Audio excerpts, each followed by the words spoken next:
솔로몬 행각이라는 곳에서 설교한 내용인데요. 이것을 통해서 그 이름이 이 사람을 성하게 하였다. 16절에 있죠. 그 이름을 믿음으로 그 이름이 너희가 보고 아는 이 사람을 성하게 하였다. 치유했다는 말이죠. 요 앞에 보면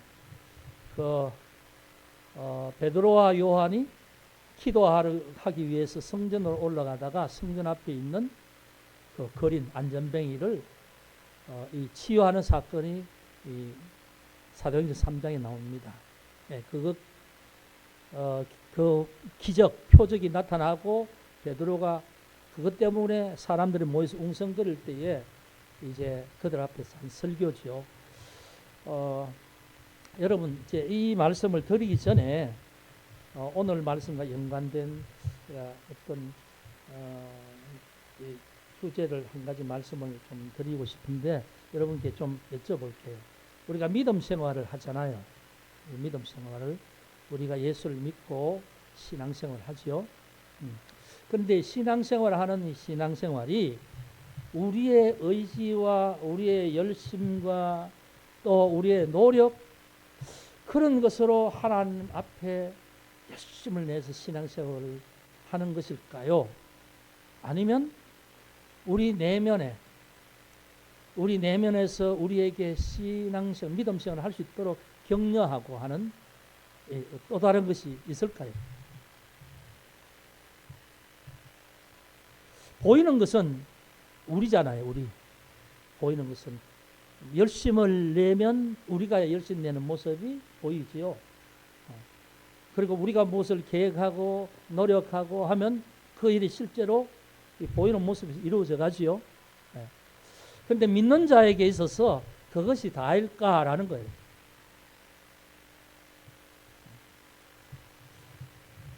이건 뭐냐 하면 오늘 제 말씀의 베드로의 말씀의 어떤 핵심에 대한 부분도 그런 것인데 사도행전에 대해서 이해하는 것도 마찬가지입니다.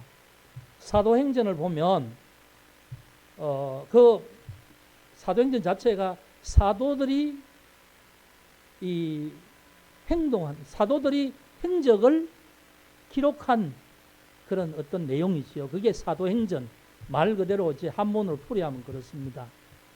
그런데 이 사도행전을 보면 사도들이 복음을 전하고 사도들이 복음을 전하면 뭐 예수를 전하고 설교를 하고 하면은 듣는 사람들이 회개를 하고 영접하고 그렇게 되겠죠. 그러면서 믿는 사람이 생겨나고 믿는 사람들의 어떤 그룹이 생겨지면 어느 지역에 교회를 세워지고 또 그리고 뭐 바울 같은 경우에는 계속 그런 이제 전도 여행을 4차에 하면서 이제 복음이 계속 그 유럽까지 터키와 소아시아와 터키 유럽까지 그렇게 되어지죠.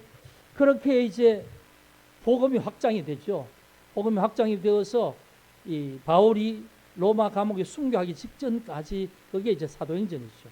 그리고 그 결과가 지금 계속 초대교회로부터 로마 교회로부터 쭉 이어져 내려와서 2000년 내려와서 오늘 여기까지 왔다는 겁니다. 우리에게까지 복음이 전달되고 그래서 우리가 복음을 믿고 우리가 믿는 자가 함께 모여서 예배를 드릴 때 우리는 참 행복한 교회가 되는 거죠. 그러면 이게 이제 보이는 역사를 통해서는 그렇게 진행이 되어지죠. 사도행전을 그렇게 볼 때는 이제 사도들에게 하나님께서 예수님께서 정인이 되라 하신 말씀을 따라서 정인의 삶을 살 때에 이제 그게 이 복음이 이 온 세계에 전파되어서 오늘 이 시대에 우리나라에 또 다른 나라에 그리스도가 전파되고 그리스도를 믿는 교회가 생겨났다는 거죠. 이게 표면적인 거죠. 보이는 거죠. 그러면 이 보이는 모든 복음이 확산되는 동인이 뭘까? 근본적인 그 이면에 이렇게 그럼 사람의 열심으로 다 된 것일까? 베드로가 열심히 설교했더니 베드로의 설교의 감동을 받고 3,000명이 회개했을까? 여러분 어떻게 생각해요? 그래서 사도행전을 볼 때는 두 가지의 표면적으로 나타나는 사건들을 볼 수 있어야 되고, 그 표면적 사건이 되어지는 과정 가운데 되어지는 모든 어떤 본질적인 부분을 우리가 볼 수 있는 눈이 있을 때에 사도행전의 역사를 온전히 보게 되는 거예요. 그 오늘도 마찬가지예요. 오늘도. 그게 뭐냐 하면 우리가 하나님을 믿고 열심을 내는 신앙이 우리의 보이는 모습의 열심으로 되어지는 것일까? 아니면 우리의 내면의 어떤 그런 삶을, 그런 신앙을 유지하고 그런 신앙을 이어갈 수 있는 어떤 내면의 어떤 근본적인 어떤 파워 또는 어떤 것이 있을 것일까? 여러분 어떻게 생각해요? 네, 오늘 이제 이걸 우리가 봐야 되는 거죠. 여러분 우리가 신앙생활 하는 데 있어서 막 열심히 하다가요 어떨 땐 침체되는 때가 있죠. 내 마음은 안 그렇고 나는 열심히 하고 싶은데 내 마음대로 마음이 따라주지 않는 거예요. 그것 때문에 답답하고 힘들어요. 그런데 그게 쉽게 되지 않아요. 그러니까 여러분 내가 예수를 잘 믿기를 원하지만 잘 안 되는 부분이 있다는 거죠. 그럼 그런 부분이 어떻게 해서 그게 회복될 수 있을까라는 거죠.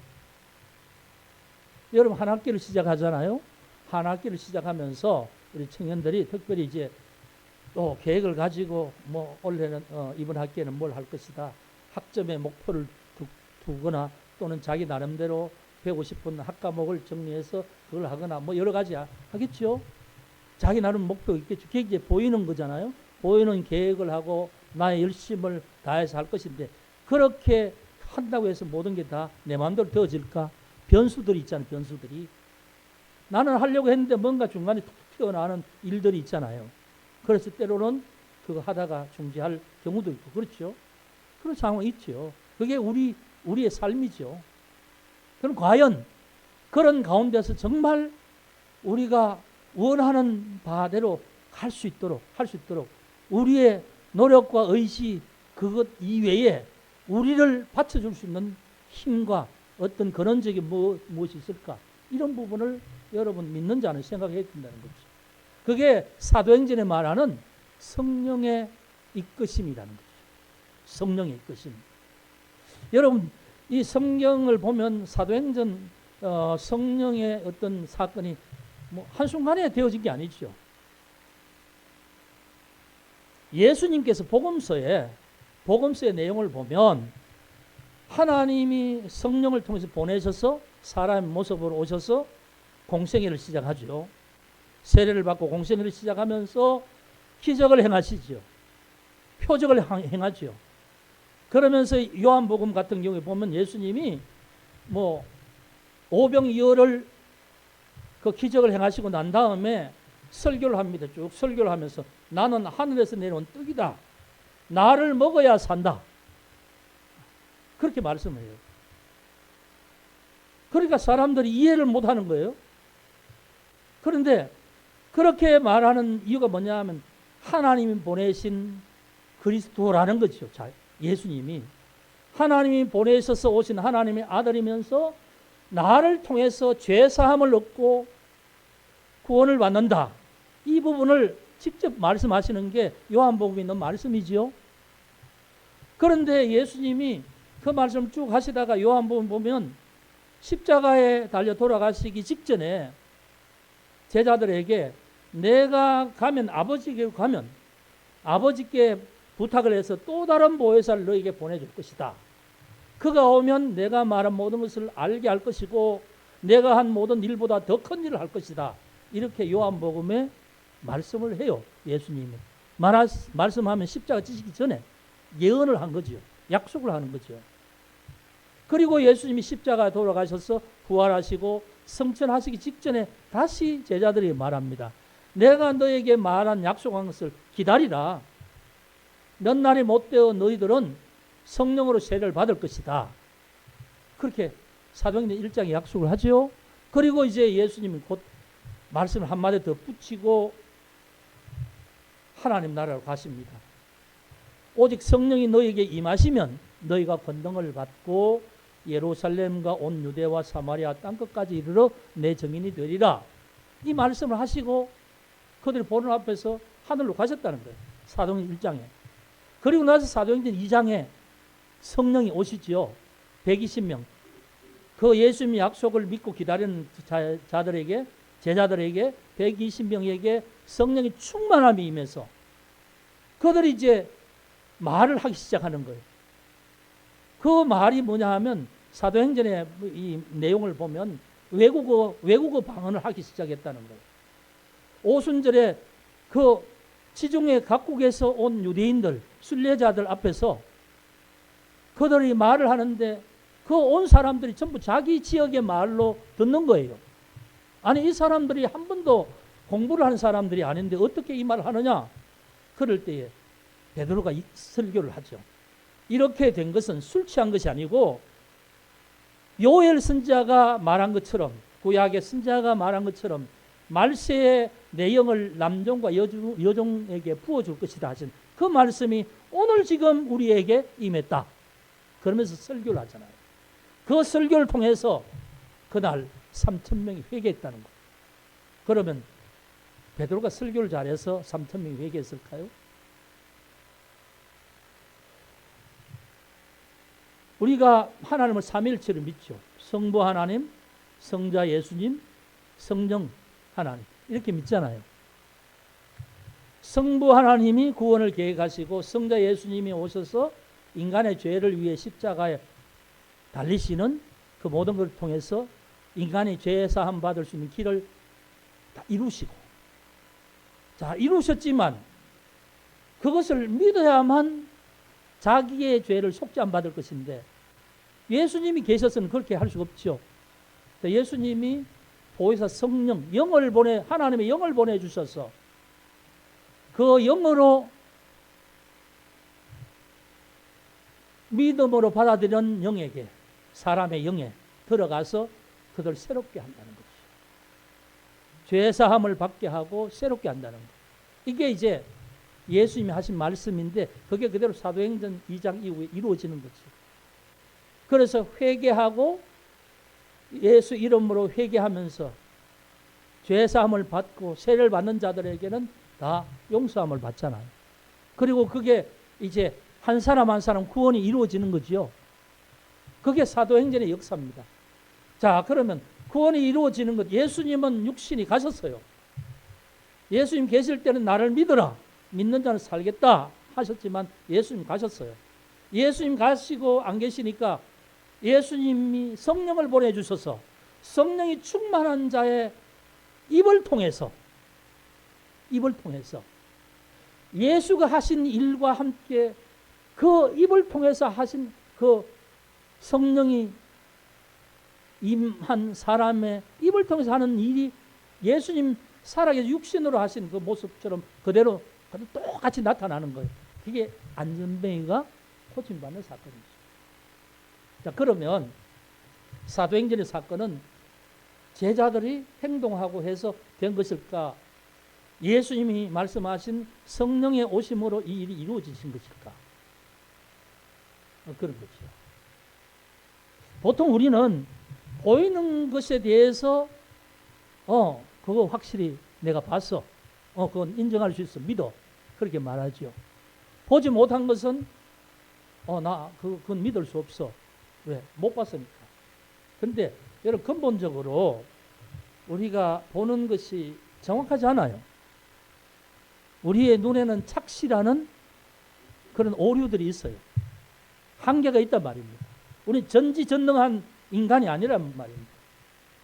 우리의 지식이 완전하게 모든 것을 다 완벽하게 이해하고 아는 그런 두뇌가 아니란 말입니다. 사람마다 IQ가 100인 사람도 있고 130인 사람도 있고 150인 사람도 있지만 차이는 있겠지만 우리는 모두 우리 자신이 완벽한 존재가 아니라는 거예요. 모든 걸 다 알 수 없다는 거죠. 그걸 인정하지 않는 사람은 늘 자기 중심의 어떤 판단이라는 것이 가장 옳다고 확신하는 오류를 범하는 것이요. 그래서 우리는 우리가 할 수 있는 게 있고 할 수 없는 게 있다는 거예요. 한계가 있다는 말이죠.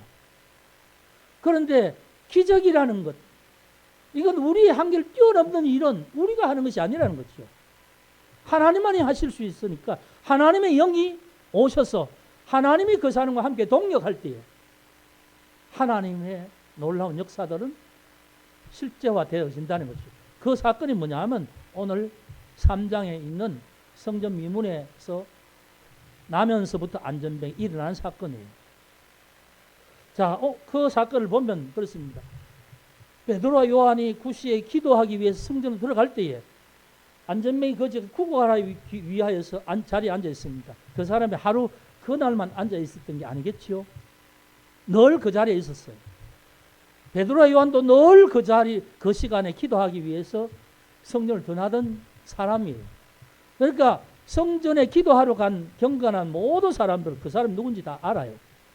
그런데 왜 하필 그날 베드로와 요한이 구걸하는 그 사람에게 신경이 관심이 갔을까요? 그리고 그 사람이 구걸하는 그 말을 들었을 때에 왜 베드로와 요한이 은과 금은 내게 없거니와 내게 있는 것으로 내게 주노니 곧 나사렛 예수 이름으로 일어나 걸으라 하며 그의 손을 잡고 일으켰을 때 그가 발목에 힘이 들어와서 뛰며 걸으며 찬송하면서 성전에 들어갈 수 있었을까요? 그게 그날 베드로와 요한이 뭐 자기의 능력으로 그렇게 한 그런 역사였을까요? 아니면 그날 그들에게 성령께서 특별히 그때에 성령이 그 안전뱅이를 보시면서 하나님께서 그 치유하기 위한 하나님의 뜻과 의지가 있었고 그것이 베드로와 요한을 통해서 일어나라고 선포할 때에 그 일이 일어났을까요? 그럼 누구의 힘입니까? 누가 그 일을 하셨습니까? 그 말이죠. 여러분 여기에서 또 오류를 범하면 안 됩니다. 그러면 베드로와 요한은 아무것도 아니고 성령이 오직 모든 것을 다 하신 것이냐? 그것도 아니죠. 왜? 성령이 그들을 통해서 그 일을 하게 하신 것이니까. 보이는 상황 속에서 보이지 않는 하나님이 그 보이는 상황을 이용해서 함께 하나님의 역사를 이루어가는 거지요. 여러분, 이런 것을 보면 우리의 신앙에 대한 교훈도 있습니다. 신앙생활이란 우리의 열심으로만 다 되는 게 아니에요. 언제나 우리 속에서 우리의 마음을 붙들어 주시고 하나님의 은혜를 우리 마음속에 전달해 주시는 성령이 우리에게 함께 하실 때에 그때에 우리의 믿음이 성령이 주시는 힘을 따라서 더 아름다운 모습으로 더 성장하게 되고 더 어떤 새로움으로 나아가게 된다는 거예요. 그래서 말하자면 성령과 믿음은 같이 오늘 말씀도 그 말씀 하세요. 예수 그리스도에 대한 믿음이라는 것은 우리의 어떤 행위잖아요. 우리의 작용이잖아요. 그런데 그것조차도 성령이 우리에게 터치해 주실 때 우리 속에서 그 믿음의 작용이 일어난다는 거예요. 그 순간에. 그래서 오늘 이제 치유하시는 사건을 통해서 이제 그걸 본 모든 사람들이 놀라서 모여서 웅성거리기 시작합니다. 웅성거릴 때에 베드로와 요한이 그들 앞에서 이제 베드로가 설교를 하죠. 왜 이것을 보고 놀라느냐? 왜 이것을 우리가 한 것처럼 우리를 주목하느냐? 그 말이 12절의 말씀이죠. 네. 베드로가 이것을 보고 백성에게 말하되 이스라엘 사람들아 이 일을 왜 놀랍게 여기느냐? 우리의 개인의 권능과 경건으로 이 사람을 걷게 한 것처럼 왜 우리를 주목하느냐? 그 사람들이 보기에는 베드로와 요한이 고친 거잖아요.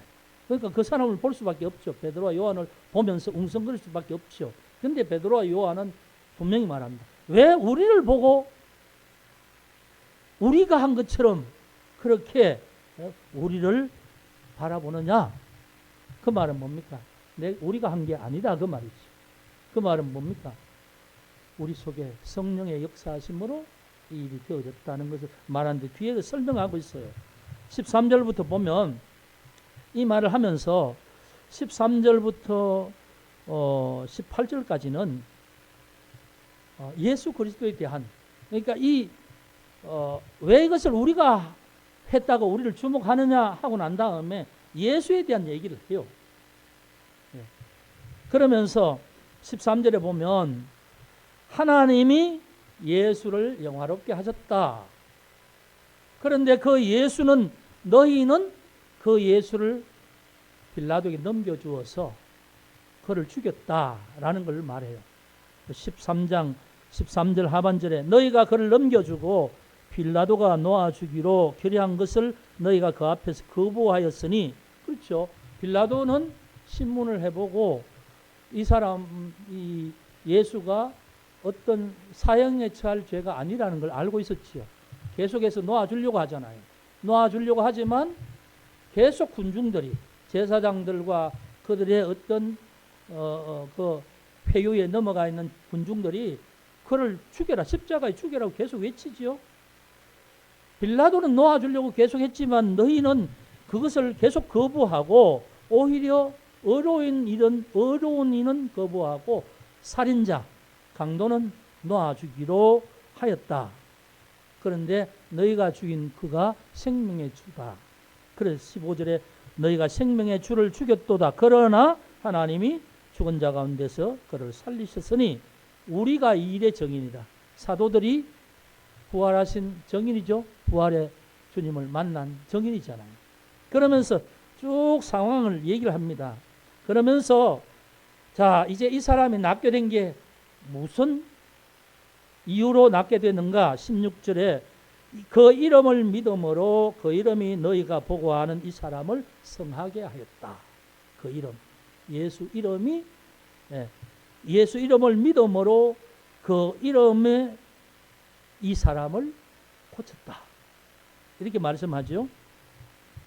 그래서 예수로 말미암아 난 믿음이 너희 모든 사람 앞에서 이같이 완전히 이 사람을 낫게 하였느니라. 그러죠.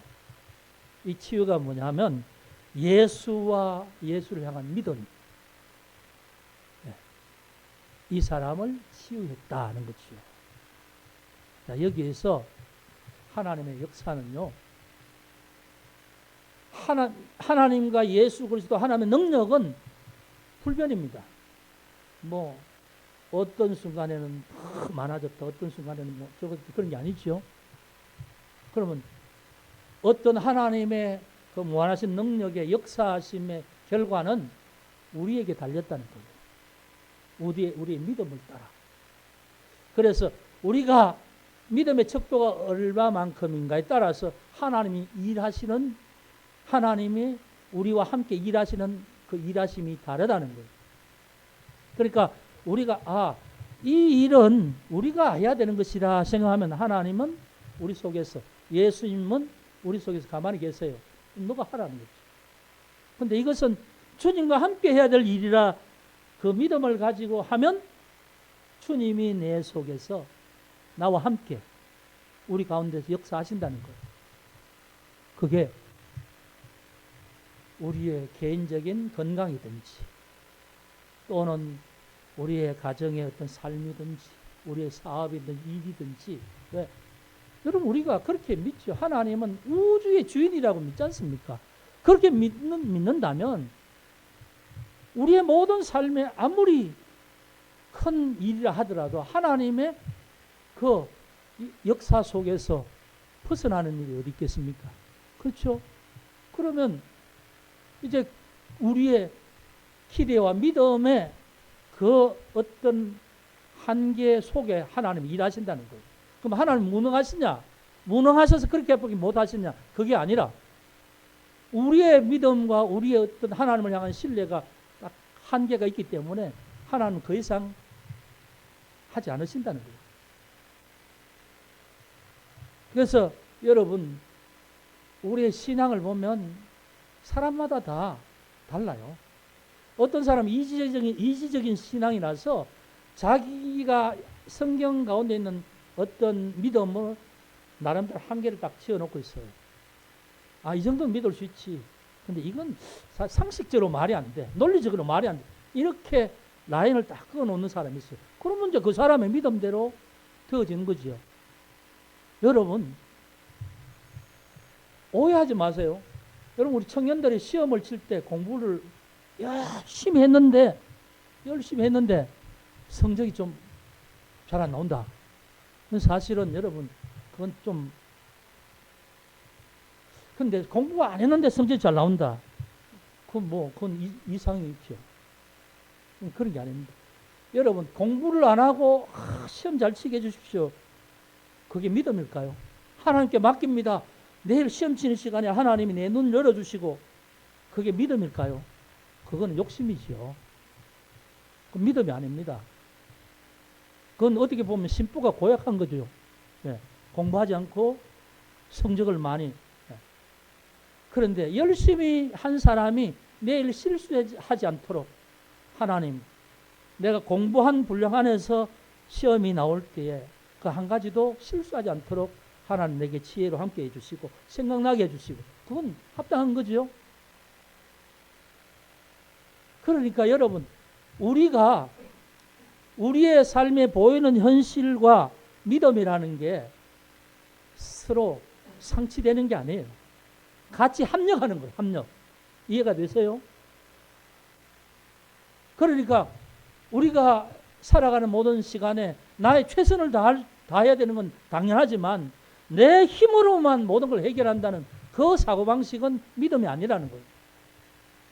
하나님을 의지하면서 내 삶의 상황에서 내가 할 수 있는 최선을 다하는 것, 그 믿음에 합당한 것이고, 그걸 기대하면서 살아가는 것이지요.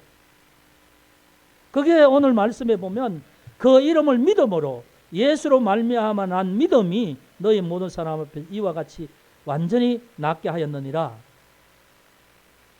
예수님을 향한 믿음, 그가 주신 믿음 안에서 우리가 그를 신뢰하는.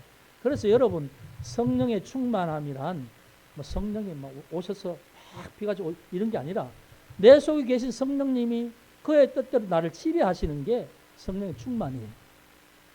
그래서 나는 성령이 지배하신 만큼 그분을 의지하고 하나님을 의지하죠. 성령 하나님이 곧 하나님의 영이시니까. 그러니까 우리가 성령이 계시는데 그냥 성령을 인정하지 않고 그분에게 역할을 드리지 않고 내 힘으로 다 하면 성령 가만히 계세요. 그런데 나의 삶의 상황을 그분을 의지하면서 믿음으로 그분의 뜻에 나는 따르기로 마음을 작정하면 그분이 나를 컨트롤하기 시작한다는 거예요. 그것이 나의 모든 의식을 지배할 때, 나의 판단을 지배해서 그분이 주인이 되실 때, 그게 성령 충만함이에요. 그러면 그분이 일하신다는 거예요. 그분이. 몸은 나를 통해서. 그분이 일하실 때 나는 움직이는 거예요. 나는. 그래서 그분이 나와 함께 하시는 거죠. 동행하신다는 말을요. 그렇게 여러분 이해하시면 좋겠어요. 나는 아무것도 하지 않고 있는데 하나님의 영이 나를 로봇같이 또는 나를 어떤 자기의 어떤 뜻대로 막 움직이는, 내가 하나님 앞에서 나의 어떤 주어진 상황을 나의 생각으로 최선을 다하면서 움직이면서 그분에게 의지할 때 나의 움직임 속에 그분이 일하신다는 거예요. 동역하신다는 거죠. 여러분, 오늘 말씀은 그런 것입니다. 그런 내용을 우리에게 말씀하면서 또 한 가지는 그 상황 속에 있는 사람들에게 복음에 대한 예욕을 하는 거죠. 얘기를 하는 거예요. 너희가 죽인 예수, 너희가 빌라도가 놓아주려고 한 그것을 거부하고 강도를 놓아주게 하고 십자가에 달린 예수, 그거를 하나님은 다시 살리셨다. 하나님은 하나님의 보좌에 그를 부르셨다. 그래서 21절에 보면 하늘이 마땅히 그를 받아두리라, 그런 말씀을 하시지요. 그러면서 이제 그들에게 말합니다. 너희가 예수를 그렇게 버리실지라도 17절에 보면 너희가 알지 못하여서 그리하였으며 너희 관리, 너희의 지도자들, 제사장들과 바리새인들 이런 사람들이 예수를 그렇게 한 것도 알지 못하여서 그리 한 줄 아노라. 그러나 그렇게 된 일은 이미 하나님께서 선지자의 입으로 그리스도가 고난을 받으실 것을 미리 알게 하셨다. 미리 예언하셨다. 그 말이죠. 너희가 그를 버리실지라도 하나님이 이미 구약에서 이사야를 통해서 이사야 53장에 도살장에 끌려가는 어린 양처럼 그렇게 고난받고 죽을 것을 미리 예언하셨다는 것. 그러면 이제 너희가 할 것은 무엇이냐? 19절에 너희가 회개하고 돌이켜 죄 없이 함을 받으라. 이같이 하면 새롭게 되는 날이 주 앞에서 주 앞으로부터 이를 것이요. 이게 이제 복음이죠. 앞에 예수를 증거하고 그럼 너희는 뭘 할 것인가? 우리를 어찌할꼬 앞에서 2장이 그렇게 말하죠. 그가 똑같이 너희가 회개하고 돌이켜 너희 죄 없이 함을 받으라. 이같이 하면 새롭게 되는 날이 주 앞으로부터 이를 것이요. 주께서 너희를 위하여 예정하신 그리스도 곧 예수를 보내시리니. 자, 성령으로 하나님이 이미 택정한 신자에게는 예수의 영으로 성령으로 그들을 구원하실 것이다. 그런 말씀하죠. 그리고 이것을 이제 뒤쪽에 넘어가면 이렇게 말합니다. 모세가 말하기를 하나님이 너희를 위하여 너희 형제 가운데서 나가서던 선지자 하나를 세울 것이다. 22절에 구약의 모세 얘기를 합니다.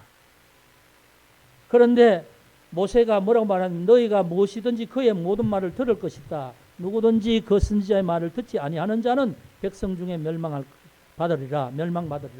모세의 입을 통해서 너희 중에 나 같은 선지자, 모세의 입으로 말하면 나 같은 선지자 한 사람을 세울 것인데 너희가 그의 말을 들을 것이다. 만약에 듣지 않으면 다 멸망할 것이다. 나 같은 선지자가 누굽니까? 예수님을 말씀하는 거죠.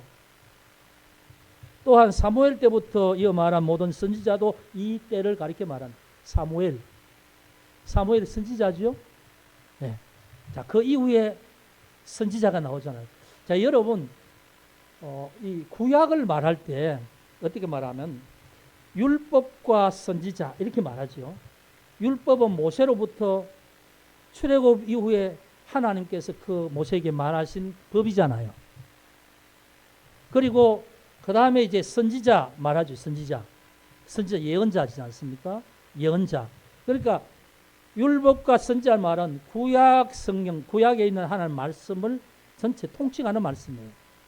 우리는 구약 이렇게 말하지만 그 당시 예수님 시대에 구약을 지칭할 때는 율법과 선지자 이렇게 말하는 거죠. 선지자의 말. 그러니까 모세가 너희 중에 나 같은 사람을 보낼 것이다. 그의 말을 들어라. 그러죠. 모세는 그렇게 말씀했어요. 그런데 사무엘 이후의 선지자들은 뭐라고 말하냐면 하나님이 너희 조상과 더불어 세우신 언약의 자손이라 아브라함에게 이르시기를 땅 위의 모든 족속이 너의 씨로 말미암아 복을 받으리라 하셨다. 이렇게 말씀하는데 이 선지자 모든 선지자가 하는 말이 바로 이 때를 위함이다. 예수님의 때를 위함이다. 그 말을 하는. 그 초점이 뭐냐면 구약의 초점은 바로 예수라 그 말씀입니다. 신약에. 그 예수가 십자가에 죽으셨고 부활하시고 승천하셨지만 이제 예수의 영이 오셔서 예수의 이름으로 예수가 살아계셨을 때처럼 똑같이 기적을 베푸시잖아요. 그러니까 이게 누가 한 것이라는 겁니까? 예수 그리스도가 한 것이라는 거죠. 예수 그리스도는 복음서에 삼는 공생을 마치고 가셨지만 내 이름을 보내리라 한 성령 하나님이 예수 그리스도의 영이 예수의 그리스도의 이름으로 일어나 걸으라 할 때에 그 역사를 실제로 하는 이는 성령의 능력으로 하였지만 누구의 일을 하셨다고요? 예수 그리스도의 일을 하셨다는 거죠. 그리고 그렇게 할 때에 그 병자는 처음에 안전뱅이는 국을 하려고 왔지만 성령의 충만한 말로 선포하는 베드로와 요한의 말을 강력하게 말할 때 믿음, 순간적인 믿음으로 받아들여서 그 능력이 그를 완전하게 치유했다. 그러면 베드로와 요한이 한 말은 내가 한 것이 아니라 예수 그리스도의 영이 하셨다는 거죠. 예수 그리스도의 이름을 믿을 때 그 이름을 믿는 믿음이 이를 완전히 성하게 하였다. 완전한 고침을 회복을 이루었다. 이 말을 이제 베드로는 사람들 앞에서 설명을 하고 있는 거예요. 자, 그러면 오늘 이제 이 말은 오늘 우리에게 이런 메시지를 말하는 겁니다. 이제 이 사도행전은 병자가 고치고 베드로가 설교했다는 이걸로 이제 쭉 설명이 되어지지만 우리가 여기서 핵심을 보자면 예수로 말미암아 난 믿음이 너희 모든 사람 앞에서 이같이 완전히 낫게 하였다. 이렇게 말할 때 바로 오늘 우리의 믿음의 삶에서 일어나는 역사들은 우리의 열심과 우리의 노력과 우리의 계획과 우리의 어떤 것으로 보이는 것으로 모든 게 되어지는 것이 아니라 우리 내면에 있는 그리스도의 영이 우리를 붙들고 우리에게 그의 능력이 성령의 충만한 능력으로 우리 내면에 우리를 완전히 지배할 때 그가 일하실 때 회복의 역사가 일어난다는 거예요. 우리가 생각했던 그 이상의 놀라운 역사가 일어날 때에 우리가 하는 것이 아니요 우리 속에 있는 하나님의 영이 하시는 것이다. 이걸 믿으라는 거예요. 예수 그리스도의 이름을 믿는 믿음이 그를 완전케 했다. 새롭게 했다. 여러분, 우리가 신앙생활을 할 때 앞서서 말씀드렸지만 나름대로 각자가 생각하는 신앙의 어떤 라인들이 있어요. 이걸 돌파하지 못함으로 하나님의 역사를 경험을 못하는 거예요. 성경에서 말하는 하나님과 성경에서 말하는 기적과 성경에서 말씀하는 예수 그리스도의 능력을 받아들이라는 거예요. 받아들여야 되는데 오늘 내가 하는 지식과 과학과 이론과 상식을 적당하게 선으로 딱 내가 아는 이 IQ 150이라는 머리 좋다고 생각합시다. 150이라는 어떤 나의 지식의 라인을 딱 끊어놓고 하나님을 내가 이해되는 부분은 인정하고 이해되지 않는 부분은 그냥 내 마음대로 하는 거예요. 그럼 그게 하나님이 일하실 수 있는 믿음일까요? 믿음이 아니죠. 여러분, 우리의 믿음을 다시 한번 생각해 봐야 될 이유가 거기에 있습니다. 나의 믿음은 과연 어디까지인가? 이 과학 만능 시대에 이 정말 뭐 어떤 초전자 AI 시대에 모든 게 인간의 어떤 두뇌에서 발달되게 해서 그 어떤 우리가 알지 못하는 그런 미래 시대를 우리가 지금 바라보고 있는 이때에 그 하나님이 하신다는 게 그 이해가 되어지느냐는 거죠. AI가 하나님 같이 모든 걸 다 해줄 수 있는 그런 시대가 됐는데, 근데 여러분,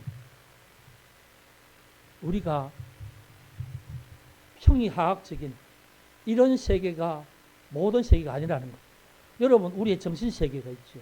물론 정신세계도 뭐 과학적으로 하면 그것이 전기의 어떤 신호에, 신경신호에 의해서 뭐 뭘 자극하고 자극해서 그걸 뭐 알게 하고 느끼게 하고 감각하게 하고 뭐 이렇게 의학적으로 생리학적으로 계속 파고들어서 하다 보면 뭐 그렇게 설명할 수 있겠지만, 네, 그게 단가. 그럴 때는 우리가 알지 못하는 그 너머의 세계가 있다는 걸 인정해야 돼요. 하나님도 마찬가지입니다. 그래서 한 가지로 말씀드리면 여러분이 설정해 놓은 그 이상 하나님에 대해서 예수 그리스도 역사에 대해서 내가 설정해 놓은 그 이상 나는 하나님을 경험할 수 없다. 이것이에요. 그걸 초월할 수 있는 모든 것은 뭐냐 하면 내 속에 있는 그분이 나를 지배할 때. 그래서요, 믿음의 역사는 나의 믿음과 성령님이 합력해서 하시는 것인데, 내가 믿음이 요만큼, 뭐 예를 들어 수학적으로 말해서 10%점 내가 하나님을 믿는 믿음이 있었다면 10%점 하나님은 내 삶 속에 역사하시는 거예요. 50%점 내가 예수를 믿으면 50%점 내 상황을 그분은 움직이시고 일하시는 거죠.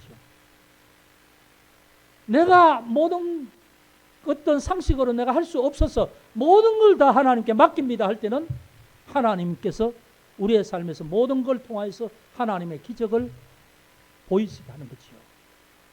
그게 믿음과 나타나는 믿음의 세계와 우리 보이지 않는 우리를 격려하고 붙드시는 하나님의 은혜가 이렇게 함께 공존하는 거예요. 그래서 우리만 잘해서 모든 걸 잘하는 것도 아니고, 그럼 우리는 가만히 내버려두고 하나님 다 하십시오 그렇게 해서 하는 것이 아니고 함께 하는 거예요. 함께. 그러나 함께 하지만 본질은 그분이 우리를 떠받치고 계시고 이끌고 계신다는 걸 인정하라는 거예요. 사도행전은 바로 그걸 말씀하고 있는 거죠. 주 예수 그리스도에 대한 믿음이 너희 사람 앞에서 이같이 완전히 낫게 하였느니라. 우리가 이 일을 행한 것처럼 왜 우리를 주목하느냐. 이 베드로와 요한이 말하는 이 두 가지 말을 통해서 오늘 우리는 사도행전의 오늘 이 메시지 속에 믿음과 삶에 대한 이 두 가지 관계에 대해서 알 수 있습니다. 여러분 원하기는 여러분의 믿음이 여러분의 논리 가운데서 이해되어지는 부분의 어떤 한계를 끊지 말고 그분의 살아계심을 믿는다면 그분을 기대하시면서 여러분의 믿음의 라인들을 더 높이시길 바랍니다. 그리고 나를 그분의 뜻에 합당하게 설 수 있도록 나를 내어 드리시길 바랍니다. 그럴 때 여러분을 통하여서 하나님은 새롭게 역사하실 줄 믿습니다. 이것이 믿음입니다. 여러분 한 주간도 그 믿음 가운데서 승리하시는 여러분 되시기를 주의 이름으로 축복합니다. 기도합시다.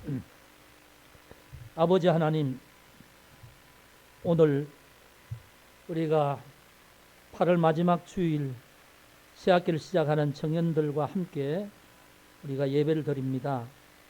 참으로 무덥고 힘들었지만 또 오늘 여기까지 인도하신 하나님 앞에 감사를 드립니다. 오늘 베드로와 요한의 말씀을 통하여서 예수 그리스도를 말미암아 난 믿음이 이같이 완전히 낫게 하였느니라 하신 이 말씀을 통하여서 오늘 우리의 믿음과 또 우리의 어떤 보이는 어떤 우리 나름대로 그어놓은 상식선과 또 우리 속에서 그것 때문에 일하시지 않고 계시는 성령님을 우리가 알게 하여 주시고 오직 믿음으로 주 예수 그리스도를 순종하며 나아갈 때 우리 속에서 역사하시는 하나님이 우리를 통해서 일하실 줄 믿습니다. 그렇게 함으로 새로움의 어떤 치유하심과 회복케 하시는 능력을 경험하게 하시고 우리의 삶이 언제나 그런 삶으로 날마다 더하여 나아가길 원합니다. 인도하여 주옵소서. 예수 그리스도 이름으로 기도합니다. 아멘.